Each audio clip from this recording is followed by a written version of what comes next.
rumahnya siapa? Di rumahnya Abdul Yai Hamid. Oh ya, Kiai Hamid ya. Ini tidak ada bahasan RJ. Justru Yai Sarif itu minta tolong kepada Yai Nur Hasan untuk memfasilitasi. Ya betul. Sesuai dengan keterangan. Memfasilitasi apa? Bertabayun. Ya, betul. Supaya antara dua kubu dianggap satu kubu ini pecah agar menjadi satu. Ya itu. Sesuai keterangan. Ya saya iyakan. Loh, berarti apa yang disampaikan si Huda ini bohong.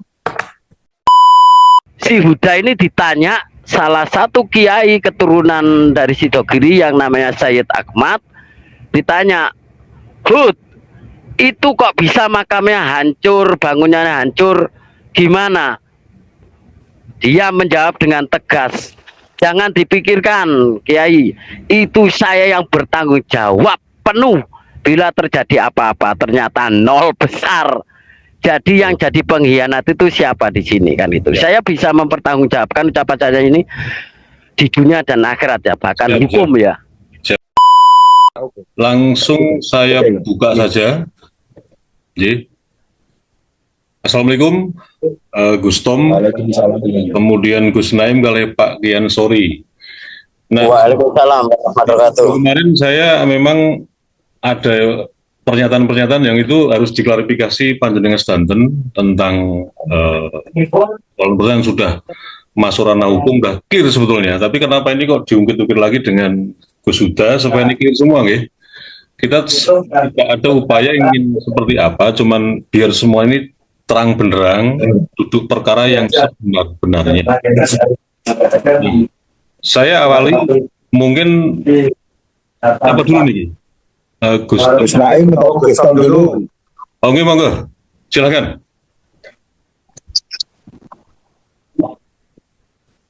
Oke, kalau ayo monggo Gus Naim di sana, monggo Gus Naim. Oke, Assalamualaikum warahmatullahi wabarakatuh. Jadi ada beberapa hal yang dari saya lihat dari YouTube ya, video yang beredar, yaitu yang disampaikan oleh si Huda itu bahwa Naim, si Leut atau Gus Tom dan Gus Puja merupakan, bisa dipastikan katanya itu pengkhianat, dan itu satu. Yang kedua, ada indikasi kita itu merupakan suruhan dari orang-orang Pahlawi. Ya. Dan yang ketiga, ketika Yai Sarif datang ke sana, yaitu membawa orang-orang Pahlawi dengan tujuan RJ. Jadi tiga-tiganya kami nyatakan itu salah dan tidak sesuai dengan fakta. Ya, itu satu. Kita akan mengungkapkan yang pertama terkait kami dikatakan sebagai pengkhianat. Kalau memang itu dikatakan pengkhianat, terus saya kembali bertanya, ya, bukti pengkhianatannya seperti apa? Apa yang kami lakukan? Itu satu. Terus saat proses persidangan, saya juga izin kepada teman-teman di Pasuruan, kepada Yai Soati, dan dengarkan ini, dipastikan ya, ini juga kami sampaikan kepada di Huda itu, dan Yai Soati juga, saya juga izin, dan Yai Soati dan Yai dengan Huda itu bukan adik kakak ya, itu. Ya, yang perlu diingat itu. Oke. Dan kemarin 1 minggu yang kemarin kami juga baru ketemu sama Yai Soati. Oke. Dia memeluk, dia apresiasi, terima kasih. Meskipun banyak hal yang harus dengan sabar, Gus, katanya gitu Yai Soati. Nah, tujuan kami datang ke Pasuruan ini ada 3 hal niatan. Ya. Pertama adalah, 1, karena saya kenal Yai Soati. Yai Soati itu beristri dengan keluarga kami, meskipun jauh. Oh gitu ya. Dengan Ibu Nyai Dewi. Bu Nyai Dewi itu putra dari Pak Le Ashabul Kahfi. Oke. Ya, itu satu. Ya. Saya mengingatkan apa pada saat kami itu di ziarah, ya, pada waktu saat Bu Nyai Dewi itu kapundhut, saya itu datang sana, saya dengar bahwa Pasuruan ada rame-rame, itu sudah direncanakan. Itu satu ya.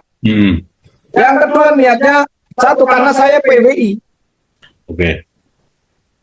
Saya sebagai laskar anggota perjuangan Wali Songo Indonesia Laskar Sabilillah, saya punya kewajiban membantu teman-teman yang tersandung masalah hukum. Saya melihat bahwa si Tom ini, pertama saya kenalnya Gus Tom, sama Gus Puja saya belum kenal. Ini adalah orang-orang yang aktivitasnya melebihi orang-orang yang punya SK di kepengurusan PWLS. Oke. Ya saya anggap seperjuangan satu barisan meskipun tidak punya SK PWLS. Iya. Ya. Karena itu saya melihatnya PWI, ya. PWI itu kan rahmatan lil alamin, bukan rahmatan lil SK PWLS. Iya. Ya kan? Oke. Ini yang perlu dicamkan. Kalau memang PWI itu untuk orang-orang yang ber-SK, ngapain dibentuk? Betul. Ora sang rekrut wong. Iya. Itu perlu dicantumkan. Yang alasan ketiga, saya ada kedekatan dan kenal dengan Muhammad Suud, atau di akrab disebut Gus Tom. Iya. Karena permintaan beliau saya dampingi. Oke. Nah, setelah itu ada pertemuan dengan PWLS Jawa Timur. Saya ditugaskan secara resmi untuk mendampingi Gus Puja atau Jumari, ya. Iya. Di samping Gus Tom dan sekaligus Jumari, atau namanya Gus Puja Kusuma itu. Iya. Ya, artinya dua-duanya adalah kami dampingi. Dan yang langkah-langkah berikutnya yang kami lakukan adalah tentunya kami awal-awalnya itu adalah mempelajari kasusnya Gus Tom dan Gus Puja.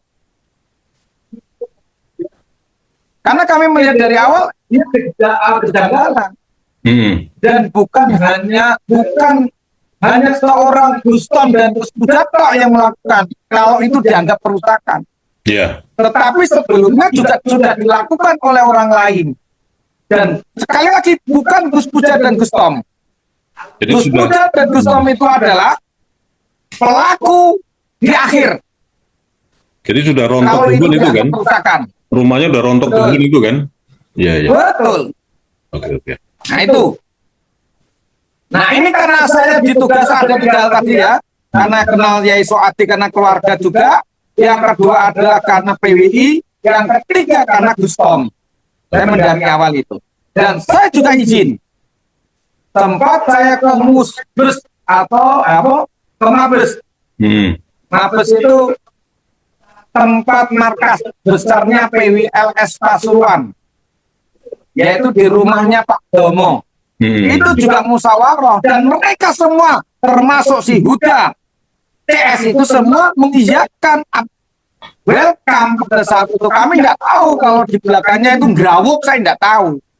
Ya, Grawuk paham ya. sekedar Gus Naim, jadi ini menurut keterangan dari Gus Huda sendiri, mau saya nggak seperti itu, bahwa ini Duriah makam Serambi Benongan itu tidak mau dengan pola seperti itu. Ini kembali lagi normalisasi, tapi begitu saya tadi ke Gus Hasan, ke Kiai Hasan Sitogiri, saya sudah ingatkan ini udah clear. Kenapa ini diomongin lagi? Nah, Kurang lebih seperti itu, Gus Naim. Betul. Jadi saya yang sebelum-sebelumnya kami tidak paham ya. Saya mentok di kasus Pasuruan ini karena ada kasus Gus Tom dan Gus Puja ditangkap. Oke. Pertanyaannya saat ini kalau dia mengatakan pengkhianat kepada Naim, hal apa yang sudah dilakukan oleh Huta CS itu? Ya. Oke, baik. Sisi kalimatnya tentang kitab buka kitabnya Duriyah mereka yang dianggap katanya dikubur itu apakah sudah dipelajari benar? Ya. Kalau memang dia sebagai Duriyah ahli kubur yang makamnya ditindas, harusnya berontak dong. Betul sih ya. Nah, lalu dia yang dikatakan pengkhianat itu siapa? Ya ini yang perlu diklarifikasi kan. Saya kemarin nanya, nih ya Duriyahnya yang mana nih Gus Huda? Ya kami ini seperti ini. Nah, gitu. Nah, justru yang mengatakan ini, Bang Alif. Iya. Kalau Yai Taufik itu welcome banget dengan kami. Sangat apresiasi. Selalu telepon komunikasi. Tapi beliau menghendaki agar supaya di internal Pasuruan agar tidak ramai. Terus izin sama Naim dan teman-teman. Saya tak nuruti KP. Oh, oke. Ya. Itu justru yang Duriyah asli. Makam yang ditindih. Bangunan cukup itu Yai Taufik. Yai Taufik ya, oke. Ya, Yai Taufik. Iya. Nah, yang berikutnya, di samping saya dikatakan sebagai pengkhianat, gedibal, brotus, dan macam-macam, saya bingung. Saya itu terjun ke PWI, ya. Sekarang yang anti Habib intinya seperti itu, yang mengacu kepada protesis, yang tidak mengakui bahwa Habib itu atau Habib itu sebagai Duriyah Nabi, itu bukan taklid putra kami. Siap. Goblok-goblok saya Naim ini, itu masih berdasarkan keilmuan, berdasarkan kajian. Ya. Sekarang pertanyaannya, sama Naim ini, tarungkan semuanya keilmuannya. Kok anak Naim ini dikatakan sebagai gedibal atau brotus atau pengkhianat atau suruhannya Pak Allah, itu kan masuk akal, ini nggak parah sudah titik. Ya. Ini yang perlu dicamkan oleh teman-teman yang lain. Jadi kami berangkat ke Pasuruan itu lillahi ta'ala, kalau ada embel-embel katanya uang karena akibat uang tidak seberapa. Nah ini katanya berkhianat. Ini yang dihembuskan, ya sebetulnya bukan menuduh tapi mereka menduga seperti itu. Cuman saya mau klarifikasi. Kalau menduga itu kan berarti ada indikasi kita bicara hukum ya. Itu kebohongan publik. Saya kan Pasal 28 itu berlaku. Kalau itu memang benar, tolong saya kemarin buktikan. Tapi bukan dengan Gus Huda, ada orang lain yang mungkin, mohon maaf tidak saya sebut di sini ya. Coba tunjukkan ini biar clear. Jadi jangan sampai dorong ke saya, dorong ke sini. Ini saya dalam hal ini bukan soal ini mengadu. Jangan saya digunakan untuk adu domba, Mas, gitu kan. Ini sudah clear. Tapi kenapa Anda sampai masih sekarang resah masalah ini? Apa sih motifnya? Nah, ini mohon maaf ya tidak bisa saya omongkan, tapi nanti mungkin panjenengan semua tahulah seperti apa yang sebenarnya. Nah, makanya ini coba jenengan bicara yang memang itu fakta, baik itu proses secara persidangan sampai akhirnya ada putusan ini.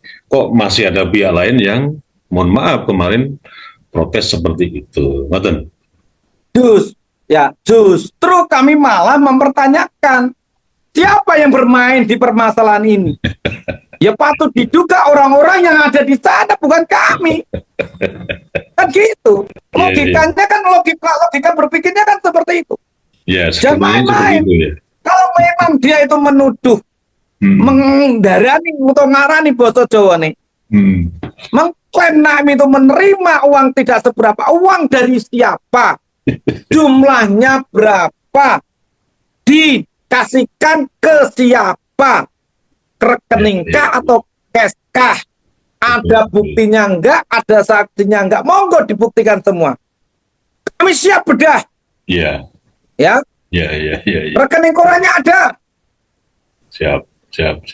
Itu. Tapi kan ini bukan rekening koran, kan bukan untuk umum, kan persoalannya kan gitu. Iya, Gus Naim, pasti itu. Itu satu. Kemudian ketika di pra peradilan kita membutuhkan support secara massa, siapa yang menghalangi datangnya itu? Nah, ini yang berbeda. Ini yang berbeda, kemarin keterangannya seperti itu. Kami tidak seperti itu. Mau kita tidak seperti itu. Maunya gimana kan gitu? Ketika pihak pusat, PWI pusat itu mengiyakan, bahkan sekretaris PWLS wilayah Jawa Timur namanya Muhammad Ridwan ngamuk permasalahan itu. Oke, iya. Ini diiyakan, tapi mengapa persoalannya, pertanyaannya, ini dibatalkan? Katanya kita dikatakan ego sektoral, kita akan membenturkan umat dengan umat, sehingga akan terjadi pertumpahan darah. Pertumpahan darah yang mana? Kalau pra peradilan yang kita protes itu adalah oknum polisinya. Ya. Tidak ada kaitannya dengan Habib atau Muhyiddin. Nggak ada kaitannya memang. Ya. Iya kan? Pra peradilan itu berfungsi, ya berfungsi untuk umat manusia yang ada di Indonesia. Dan arahnya ke penegak hukum kan? Iya. Betul. Iya. Tidak ada urusannya dengan Muhyiddin dan Habib. Ini ada sidang pra peradilan. Nah, saya ini loh, orang yang tidak paham proses hukum bicara hukum. Iya. Dan kemudian tak koreksi lagi ini. Ketika saat sidang pokok perkara, ya, ini tak lanjutkan ya. Oke, biar Gus, jelas. Ya, Gus. Sidang pokok perkara, kenapa si Tom ini sama Puja itu menyebut kalau memang ada dua tokoh para kiai ya dihadirkan. Kalau memang bersalah, ya harus merasakan seperti kami jangan ditumbalkan. Ya masuk akal. Masuk akalnya gimana? Dari 16 yang dihadirkan dan 14 yang hadir, ini 80% menyebutkan namanya Yai Suadi sama si Huda. Oke. Dan yang hadir katanya yang melakukan perusakan itu bukan orang Winongan. Di proses hukumnya, ini proses sidang loh ya. Iya. Itu adalah santri-santrinya Yai Suadi. Ini kan fitnah. Makanya kami mendukung kalau memang itu dikehendaki para tokoh-tokoh itu hadir, biar ini beres. Dan orang yang dipanggil belum tentu menjadi tersangka. Ya.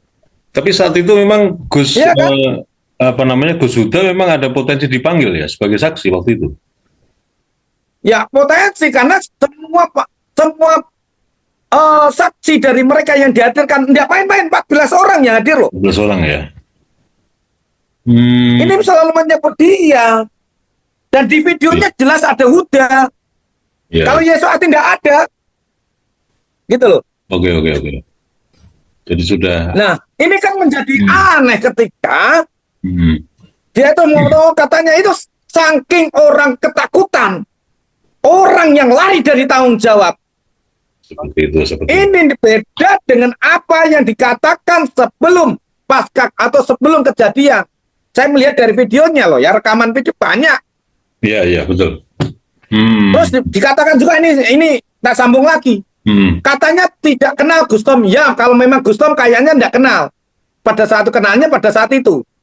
Tetapi dengan namanya Puja Kusuma atau Jumari ini sebenarnya kenal dari lama. Kami punya video kok. Sudah temenan lama ya. Gus Huda ini ya. Kenalnya kenal lama. Oke.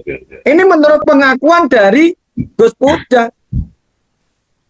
Awal berdirinya PWLS Pasuruan itu ya bersama Puja juga. Kita ada rekamnya voice note. Ada rekamnya video. Jadi, bahwa pada saat sebelum kejadian itu kan ada rapat. Bahkan ada yang mengatakan kalau berhadapan para muhibin, ya jangan kita dong. Ya Puja ada wae sing maju, kan itu pernyataan dari si Huda itu. Oke. Berarti kok katanya tidak kenal sama Puja, tidak akrab itu. Ngapain disebut-sebut kalau tidak akrab? Ya. Berarti nggak terkonfirmasi kalau Gus Puja Kusuma jalan pakai motor apa? Nah, motor itu memang senengannya kan Harley. Itu yang disampaikan ini tak klarifikasi tadi. Iya. Katanya tidak pernah. Kalau dia naik Harley itu sendirian. Ngapain di buntuti sama si Habib itu, Taufik Asegaf dan teman-teman CS itu. Itu buktinya apa? Ada videonya enggak? Ada fotonya enggak? Dia mengatakan seperti itu. Oke. Ini masuk kebohongan publik loh. Ya. Nah makanya kemarin ini saya di tengah pembunuhan karakter. Di tengah-tengah Gus ya, Gus Tom, Gus Naim.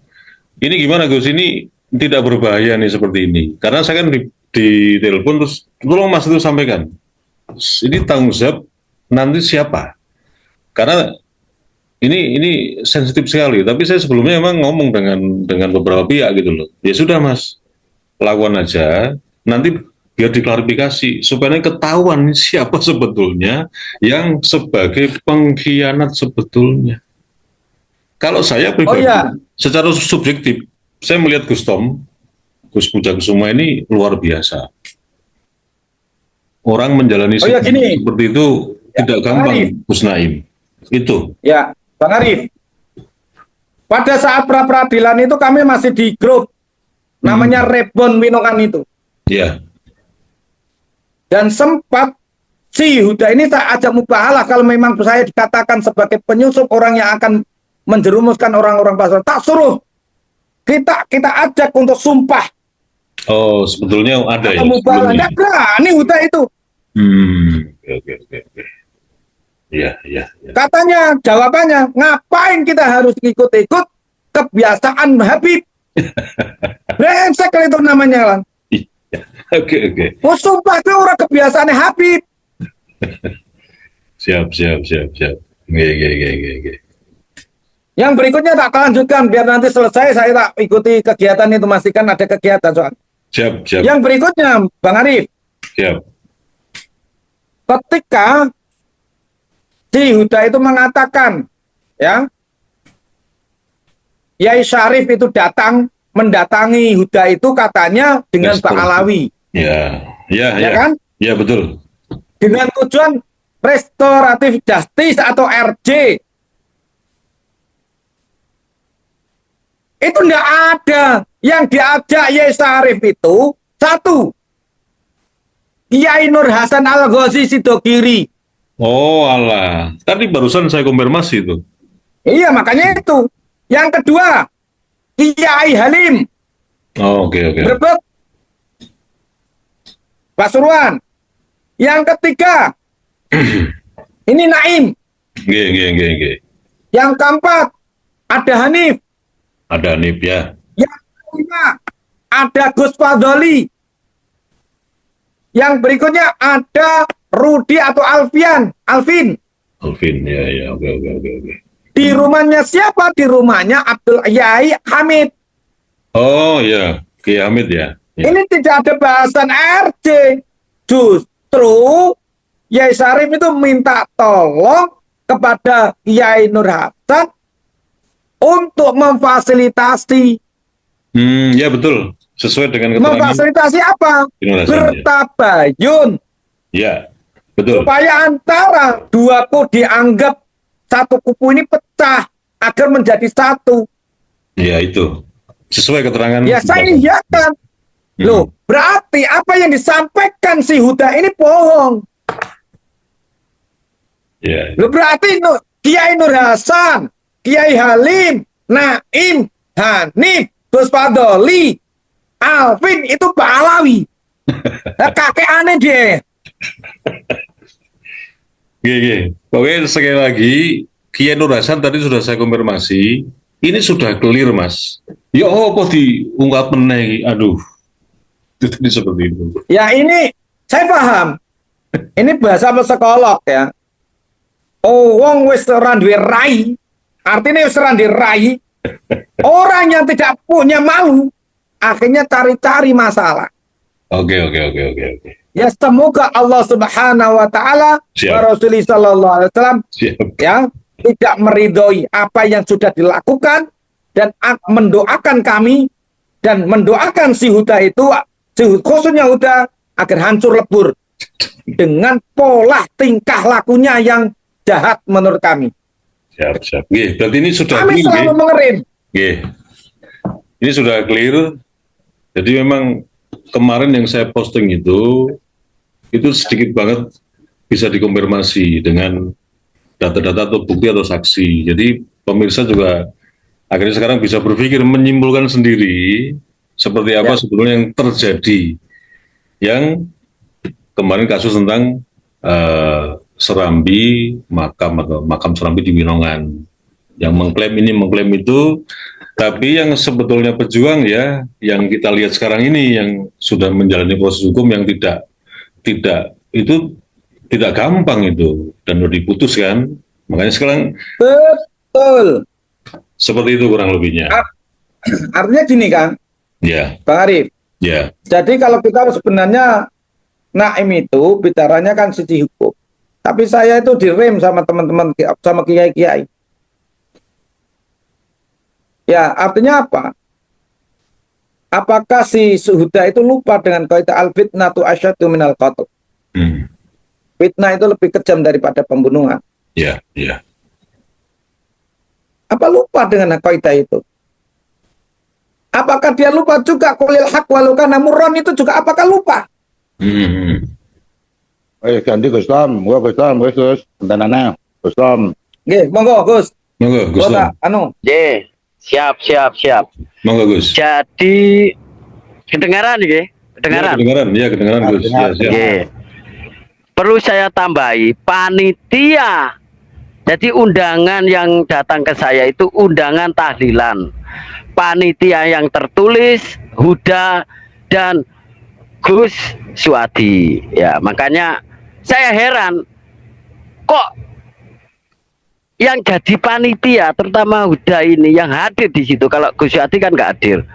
Kok nggak hadir di persidangan, nggak pernah jenguk saya.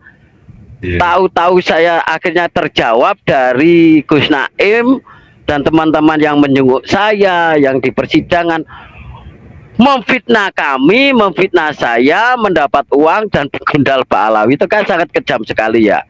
Dan perlu diketahui di sini ya semuanya, waktu selesai acara itu ketemuan di Mabes PWI Pasuruan, di situ berapa kiai dan laskar. Si Huda ini ditanya salah satu kiai keturunan dari Sidogiri yang namanya Sayyid Ahmad, ditanya, Hud, itu kok bisa makamnya hancur, bangunannya hancur, gimana? Dia menjawab dengan tegas, jangan dipikirkan Kiai, itu saya yang bertanggung jawab penuh bila terjadi apa-apa. Ternyata nol besar. Jadi yang jadi pengkhianat itu siapa di sini kan itu. Saya bisa mempertanggungjawabkan ucapan saya ini di dunia dan akhirat ya, bahkan hukum ya. Seperti maaf semuanya, waktunya sudah mau habis, jadi ngapunten nggih. Siap. Semua. Nggih, monggo. Jadi jelas semuanya nggih.